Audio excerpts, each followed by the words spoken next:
after independence, those people who have colonized Africa are still in Africa and identify as Africans.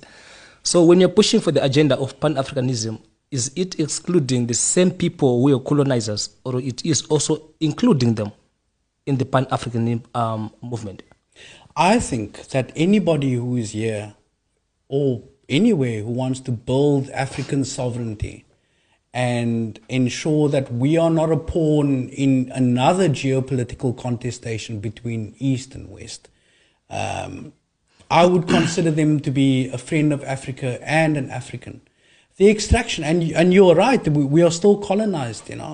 Recently in West Africa, we see the French being kicked out of the Sahel region as a result of colonialism that continues to this day. In West Africa, there is this device called the CFA franc. Those countries that were colonized by France, France made sure that these countries were economically subservient to it and answerable to France in Francophone Africa. They created this device called the CFA franc.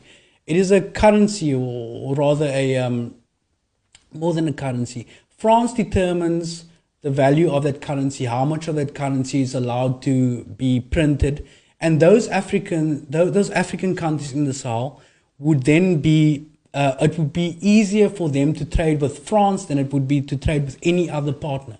So their economic prospects were limited to effectively rendering African resources, which and France has a massive nuclear power industry, in building and servicing nuclear technology all over the world.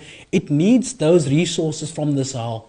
When recently there's been a sea change in that region, these countries are being told France is being told to get out of these countries, and they're being expelled from these countries because of the colonialism, the economic colonialism that continues to this day. So, to cut the long story short, again, it comes down to sovereignty. It comes down to what is in Africa's best interest, and for Africans to have the agency to determine their own path.